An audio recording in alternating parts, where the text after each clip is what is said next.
আহত স্বজনদের বাঁচাতে যেভাবে পারছেন নিয়ে যাচ্ছেন হাসপাতালে। এ দৃশ্য গাজার খান ইউনিসের আল মাওয়াসি অঞ্চলের।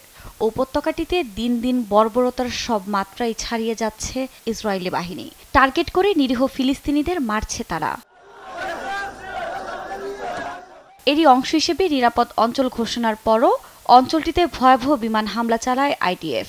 এতে প্রাণ হারিয়েছেন অসংখ্য, আহত ৩ শতাধিক। এছাড়া এখনও অনেকে নিখোঁজ থাকায় হতাহতের সংখ্যা বাড়ার আশঙ্কা করা হচ্ছে।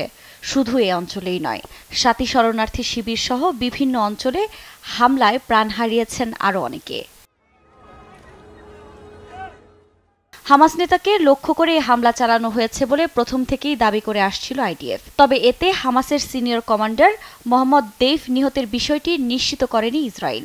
তবে হামলা ইসরায়েলের জন্য লাভজনক বলে মন্তব্য করেন নেতানিয়াহু।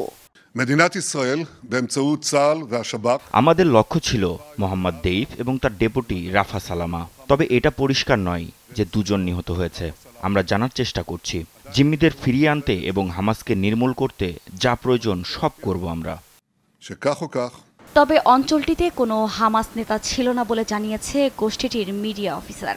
তারা টার্গেট করে বেসামরিক মারছে বলেও দাবি তার।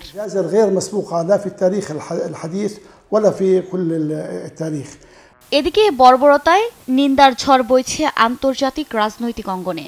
এরই মধ্যে গভীর শোক প্রকাশ করেছে সৌদি আরব, সংযুক্ত আরব আমিরাত ছাড়াও বহু দেশ।